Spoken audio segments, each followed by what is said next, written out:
Hello, my name is Colleen Appel, and I use she, her pronouns. I am a white person with brown hair, and I am wearing pink and gray plaid, some sleeves to honor the change in the weather. Today's perspective was written by A.J. Fox, the Director of Religious Education. This month, we are sitting with and holding the theme of courage. In a bit, we're going to be hearing from Joe Pitts on courage and climate change. And after the service, those of us who remain in the sanctuary or on Zoom will have a chance to hear Joe share more about climate change. He really is a regional expert educator, passionate about this, and I hope you grab a cup of coffee and come back for his talk. But also, honestly, I don't know what Joe is about to share. I mean, I know what climate change is and that it is real, but I don't know the details of his talk. I've heard he's going to reference or quote Aldo Leopold's classic A Sand County Almanac, which always means good things. But before we get there, I want to invite us to center for a moment, not the details of climate change, but the vessel with which we cradle these conversations. There is so much heavy in the world, and sometimes we can find ourselves struggling to find the silver lining, the edges of the cloud. Or we find the silver linings to the point of caricature, of Pollyanna idealism. But courage is not the struggle. Instead, it is the way we hold that struggle. This weekend marked Pride in Springfield. This coming Tuesday, October 11th, is National Coming Out Day. And while there was celebration on the square yesterday, and there will be joy and celebration and festivities on Tuesday, the battle for LGBT plus rights is far from over. In fact, the recent repeal of Roe versus Wade not only impacts reproductive rights across the country, but also lays groundwork for erosions of established gay and trans rights. Tomorrow is Indigenous Peoples Day. This is a day that celebrates and honors the indigenous peoples of this land, and yet we cannot hold that day without holding grief for atrocities once committed and concern for the further attacks on indigenous people and their cultures. And climate change.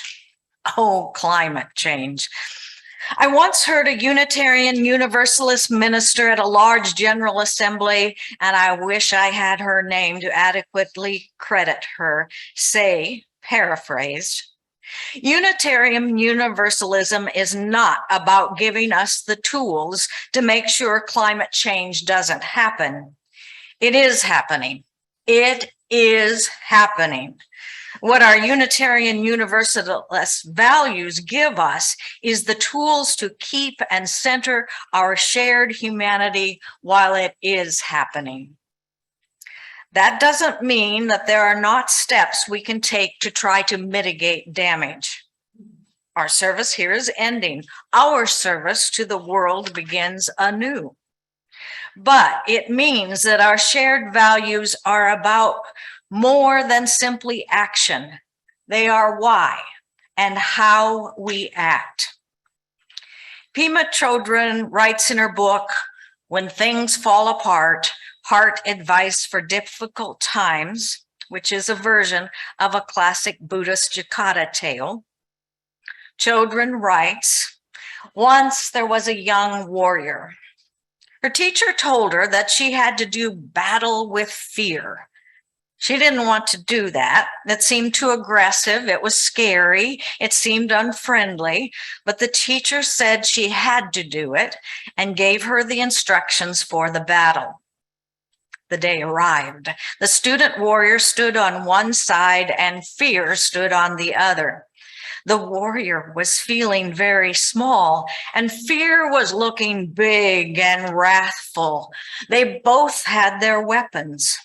The young warrior roused herself and went toward fear, prostrated 3 times, and asked, "May I have permission to do battle with you?"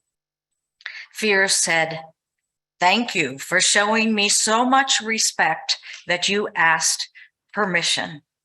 Then the young warrior said, "How can I defeat you?" Fear replied, "My weapons are that I talk fast and I get very close to your face. Then you get completely unnerved and you do whatever I say. If you don't do what I tell you, I have no power. You can listen to me, you can have respect for me, you can even be convinced by me. But if you don't do what I say, I have no power." In that way, the student warrior learned how to defeat fear. Courage is not knowing for certain that you will win. Courage is not even being able to find a convincing enough silver lining to guide your way through. And Unitarian Universalism, this space, is not about being certain that things will all work out. The world is not that neat and tidy. But it is about together navigating these hurdles in ways that center and honor our shared humanity and the interconnected web of all existence of which we are a part.